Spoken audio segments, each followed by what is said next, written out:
morning, welcome to my AP 2020 vlogs.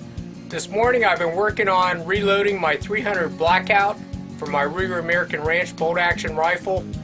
Several things I'm finding out that are key to consistent velocities with low standards of deviation. Number one, since this is a bolt action rifle, I am just using a neck sizing die. This one's from Redding for the 300 Blackout. So essentially all I'm doing is just resizing the neck portion of the case, leaving the body untouched. The second thing I'm discovering, I'm using the Hodgdon CFE BLK. This is a new powder developed specifically for the 300 Blackout. The big thing that I've noticed is that, I've reloaded a lot with Subsonic. Specifically, there's my 260 Ackley improved. I'm pushing a 140 grain bullet at slightly over 3,000 feet per second. One thing I'm discovering with these 300 Blackouts is that there's very little room for error. I've discovered that neck tension, just like in all reloads, neck tension is so critical. In my other channel, my Archer's Paradox 2020 Outdoors Adventures, I did a series of precision reloading videos discussing neck tension in detail.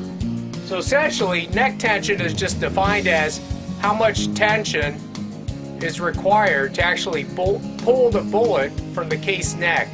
When you resize your brass, obviously you have to resize the inside diameter of the case neck under the diameter of the bullet.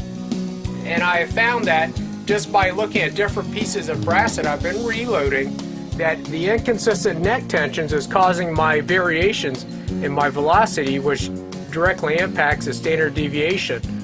When we shoot our AR-15s and our non-bolt action rifles, we typically put a Lee factory crimp on the case neck.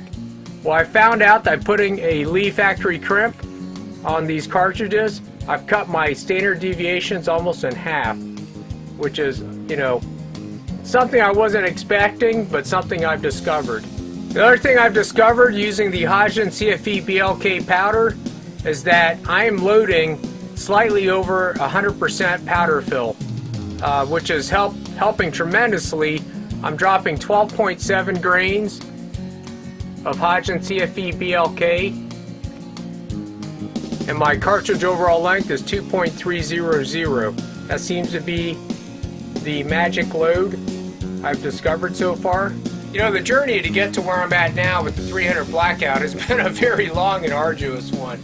There are times I've just been beating my head against the wall trying to figure out what the heck is going on, and I'm just doing this vlog to maybe help some of you guys out there that are trying to obtain sub MOA with your 300 Blackout that's out to 100 yards. These loads are consistently giving me 3/4 inch 3-shot groups. 5-shot groups, I'm probably right around an inch, slightly over. But you know what? I'm a hunter first and foremost, and so if I can't kill my game within the first 3 shots, well then, maybe I need to rethink about my hunting strategies. Here's a shot of the bullet I'm using. This is a Lehigh Defense 194 grain maximum expansion.